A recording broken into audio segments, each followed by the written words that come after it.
As we're getting situated and ready, I'm going to share a little bit about the Four Noble Truths as we're moving into the Eightfold Noble Path. And the Eightfold Noble Path, we'll get into it a little bit later next week. And then for the month of May, we'll be focusing on that specifically, but just a little bit of teaching in the concepts that we're working with, that we're practicing with. The Eightfold Noble Path is a series of eight practices essentially that we can take into our lives to help us find that middle way, that path for ourselves. And the word that's oftentimes in front of the eight practices, and the practices are things like understanding, speech, action, things of that nature. The word that comes before it is oftentimes translated as right. So, right speech, right action. And I just want to point out, as we practice, like I often say, there's no right or wrong way. It's moment to moment, it's very personal to you. But the word sama is from the original Pali, and the word sama doesn't exactly mean right and wrong, because in English we have an opposite opposing word. The word sama, it can mean right or correct, but it more fully encompasses the way that meets what's happening in the moment. So it's more like a wise choice, a wise action, a wise speech pattern. And it's looking at what is matching the moment. So if I'm feeling rather agitated, there's a different orientation, a different set of tools that I'm going to need to take care of myself than if I'm really, really calm and easeful. So, just that reminder that these tools are meant to be tools in our tool belt so that we can pick the ones that feel good for us in the moment. So, as we practice, reminder, I'm just offering these tips and tools, these guidances. And you're welcome at any point to be like, you know what, the stillness isn't working. I need to move a bit today. Maybe it's just a little rocking side to side. Or maybe the stillness feels really lovely, but you'd like to open your eyes because closing your eyes brings up maybe your inner critic. So, again, just a reminder, I'm offering suggestions, tips, tools, and just leaning into what feels good for you in the moment. So, with that in mind, before we really settle into the practice, we'll also just name the Four Noble Truths themselves. They're quite simple. The first one is just simply that suffering exists. And the word dukkha, it means suffering on the big end, but it also means discomfort. And that can be the small discomfort of like, just feeling really sleepy, and we get the head nod in meditation. We kind of keep jolting ourselves awake. And that's not a bad thing at all. But sometimes we feel the little discomfort of something like that. That's just part of being human. So the first noble truth is discomfort is just part of existing. It doesn't mean you've done something wrong. Second noble truth is that there's a beginning to the suffering. Third noble truth, there's an end to the suffering. Fourth noble truth is the path through towards the end of suffering. That is the Eightfold Noble Path. And so, as we practice today, I'm going to name a couple of tips that'll help us start to understand the cause of suffering. So, we're not trying to get to, okay, what started my suffering and how do I end it? We're really looking at what is the major cause of discomfort, and oftentimes it is simply resistance. That's what's taught in the sutras. It's our resistance to what is happening. Sometimes we're literally resisting discomfort. Sometimes we're trying to cling to what feels good for us. And it's just this reminder that we're practicing moment by moment and receiving what's happening in the moment and making wise choices rather than resisting what's happening in the moment. So, again, lots of words before we practice. I don't want to fill us up with too many words, but I do think that the concepts are helpful so that we have a set of tools to work with. So, with that, I'll pause the words for a while. Invite you to close your eyes if you haven't already done so. You're also welcome to set your gaze downward, but just allowing your gaze to soften a little so you can turn your vision a bit more inward. And taking a little bit of time to check in with that first noble truth. Is there any discomfort in my body that I can take care of in this moment so that I set myself up to stay for a while?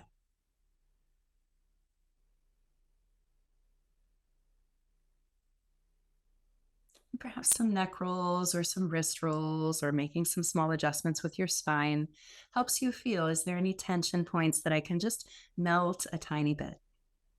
It's maybe settling 5% more into my cushion.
Just noticing your breathing. And as you notice your breathing, your awareness is just there with your breath. And with your awareness, you get to make choices. Maybe I'm just appreciating my breath. Maybe I'd like to choose to change my breath and slow down my exhale a little to help turn on my calming systems. And perhaps noticing the rhythmic movement. Rhythmic movement is often very soothing for our bodies. Can you just notice that ebb and flow of breath? It's like watching waves come onto shore and wash away. Yep. Our nervous system really enjoys rhythmic movement. And the good thing is our body is always doing. Can you notice the waves of breath? Just allowing yourself to receive the inhale and release on the exhale.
And you can always simply come back to that, just the rhythmic movement of your breath.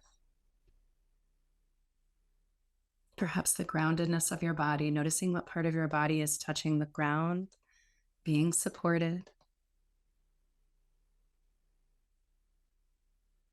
You can always just anchor right back into your body. That being with practice. So we often begin just being with our body.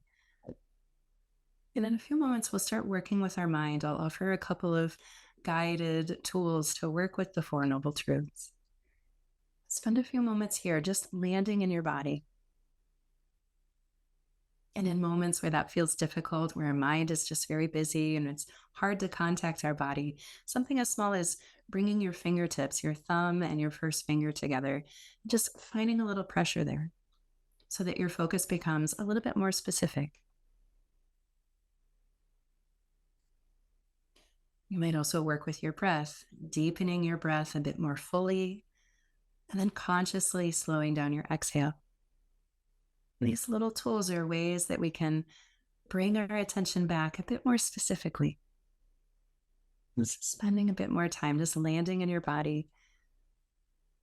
Perhaps again, just noticing and receiving that rhythmic movement of breath.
Breathing and aware of breathing.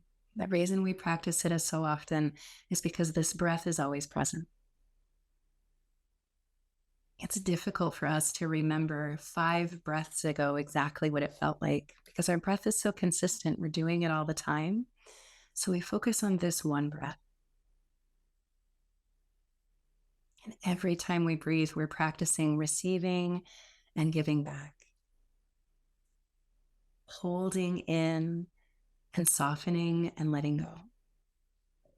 And that really is part of this practice of understanding the Four Noble Truths.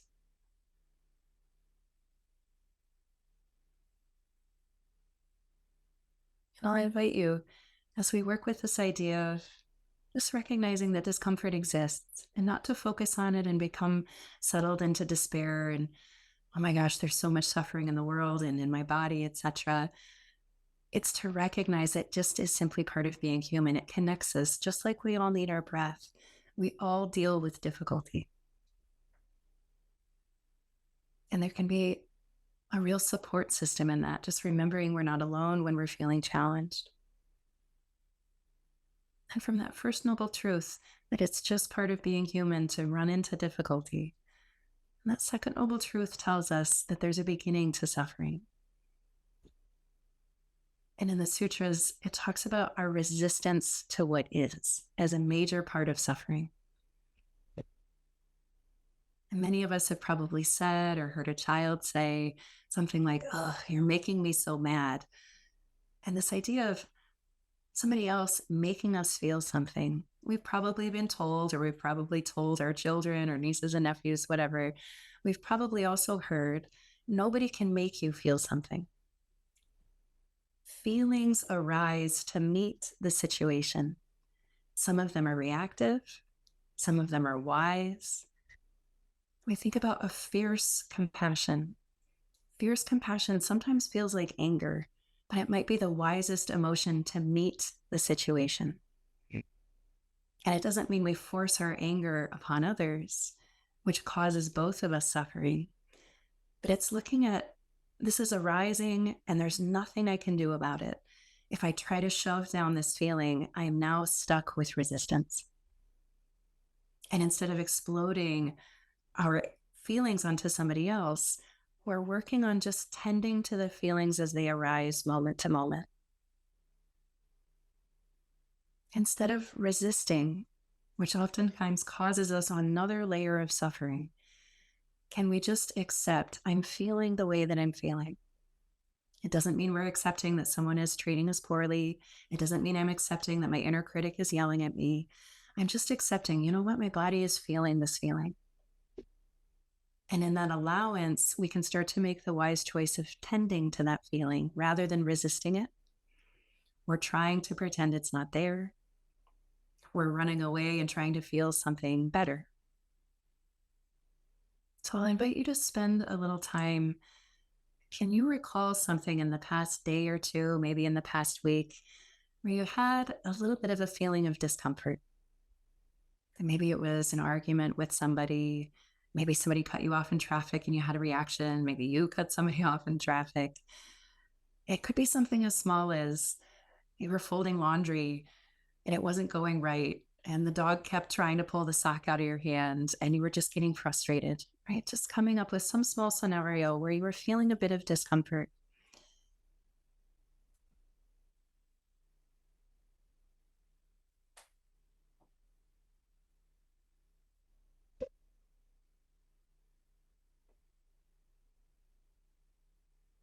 And as you're recalling this moment, oftentimes our mind is telling us the story of the happening. Can you notice as you remember that story, as you tell yourself that memory, can you feel in your body that feeling of frustration or resistance or difficulty? Where do you feel it? Is there a temperature change in your torso? Is it your jaw? Do you feel it in your inner ear or your tailbone? And if you're not recalling a specific event, you might just be remembering, oh yeah, feeling of discomfort. I feel it like this in my body. Just taking a moment to notice, where do I feel that memory of discomfort in my body?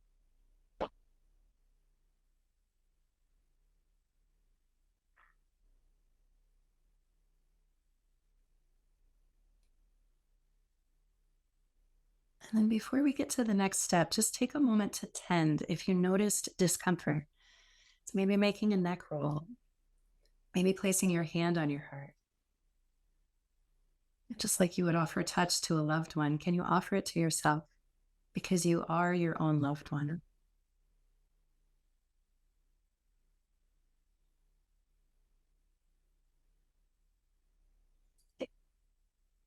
The second part of this reflection practice, just reflecting on resistance or discomfort.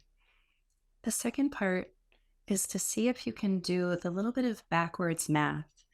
Okay, I was feeling that discomfort. Was there a way that I was resisting it? Was there a resistance? And it's very, very subtle and it might not come to mind. You might not recognize it. And that's okay. It's just this curiosity. Before I felt the responsive, difficult emotion in my body, was there a moment of resistance before that occurred? Was there a moment of me trying to push something away or trying to cling? I'd like to hang on to this moment of joy. It's again, it's a very subtle feeling, but it's just a curiosity.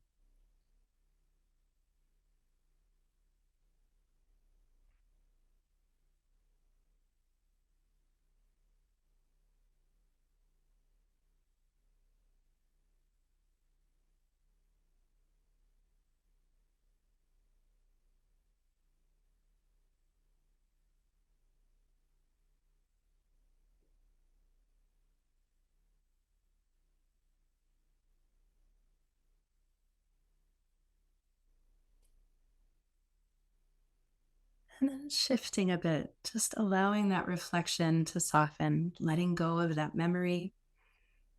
If you brought up something that felt rather challenging, it might take a moment to let go of the memory.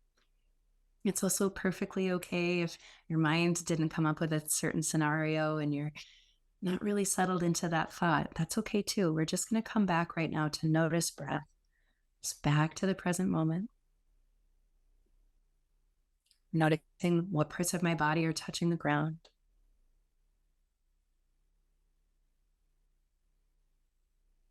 And if you are very strongly in that memory and you're feeling some strong sensations or emotions, you might even pop your eyes open for a moment and just look around the room. Can I see something that's bright? Can I see something that's in shadow? And whatever you need, just taking a moment to check back into the present. Maybe just going back to that rhythmic movement of your breath.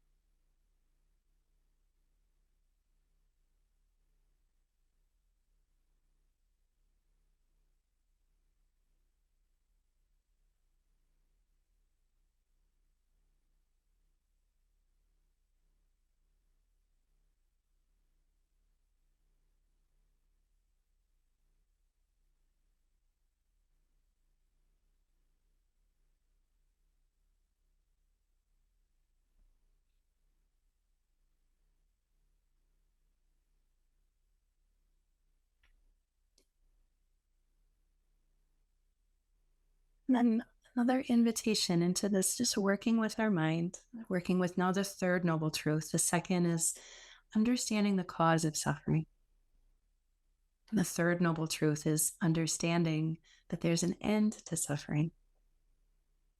And the sutras teach us that the end of suffering is the end of our resistance to what is.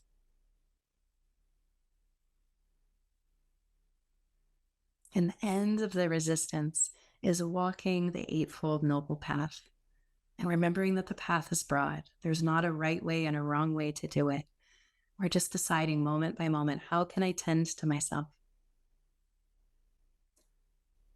And this idea of the end of suffering is letting go of the resistance. So letting go of the clinging to the good moments and avoiding the bad. Letting go of avoiding the feelings until they overcome us. We're allowing ourselves to feel what we feel moment by moment and creating enough space that we can tend to the difficult moments, allowing them to move through us rather than shoving them down or rather than pushing them off onto others. And in moments where we need support from others, and may we ask, do you have space to support me? Just like you set aside space to support yourself right now.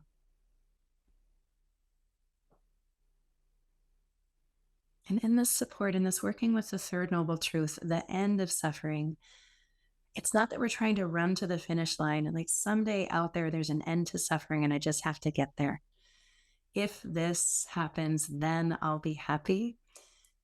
Doesn't actually work, because the first noble truth reminds us that discomfort is just part of being human. So there's no finish line out there where we're just done with being just uncomfortable and we're just comfortable all the time. But we become more comfortable with discomfort as we practice staying with it. It almost feels counterintuitive. We're just building resiliency, building our ability to stay with ourselves no matter what comes up.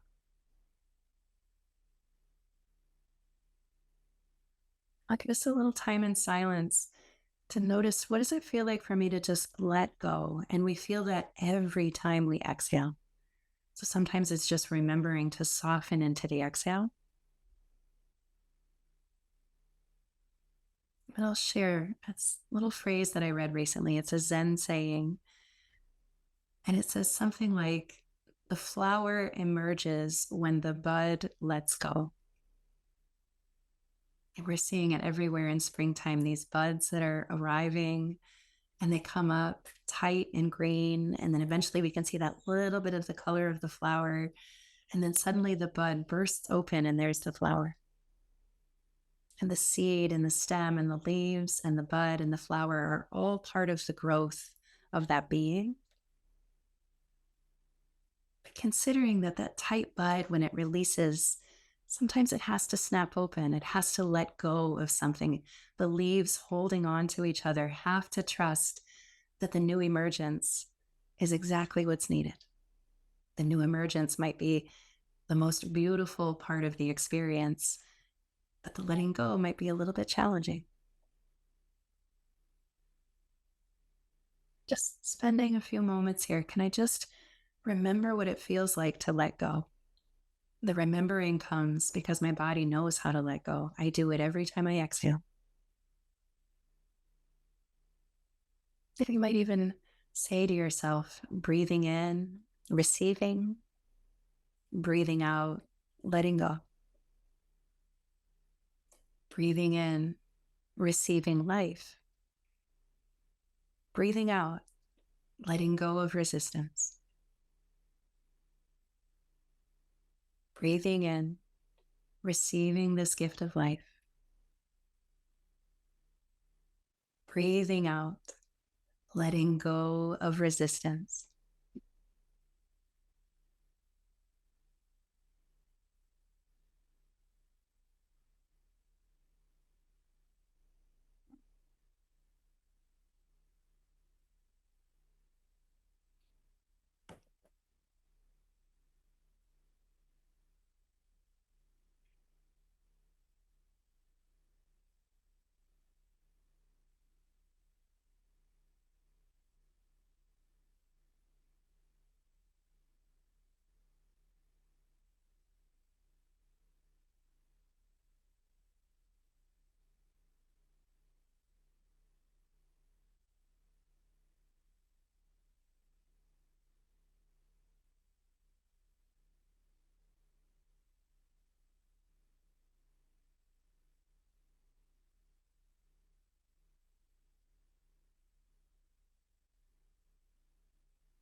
And in these last moments, I'm going to share a reading. This is from Pema Chodron from her book, Awakening Loving Kindness.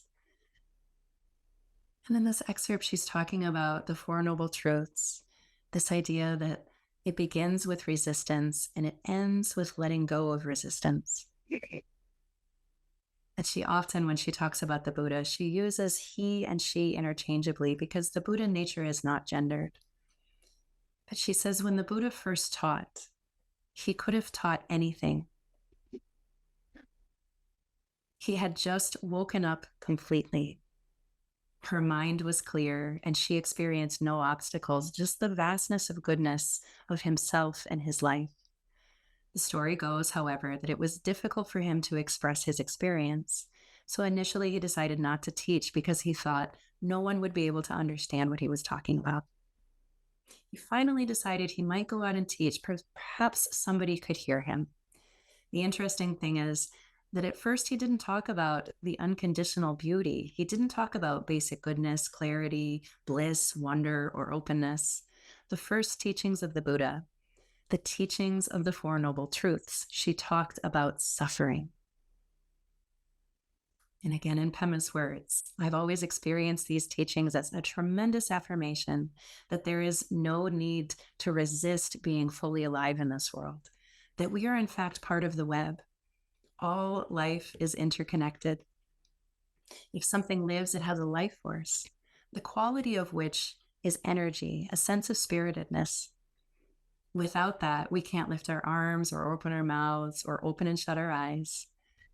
If you've ever been with someone who is dying, you know that at one moment, even though it might be quite weak, there's still life force there. And then the next moment, there is none.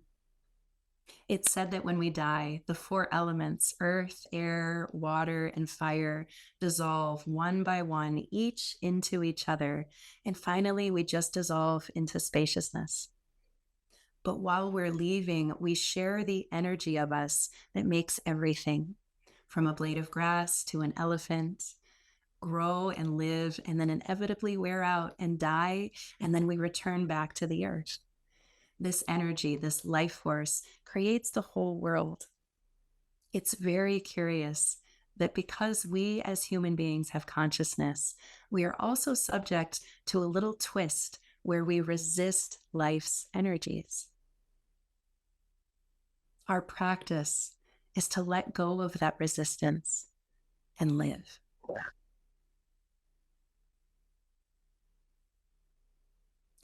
And then her final word here, if you have a heart, you can love.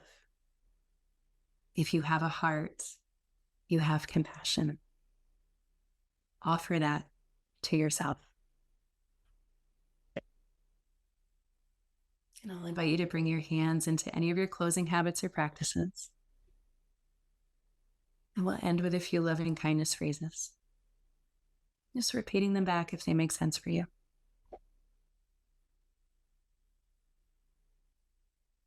Today, may I remember my heart. May I remember this heart is filled with love and compassion. May I offer that compassion to myself and others. And when action is needed, may I choose to move with ease and peace.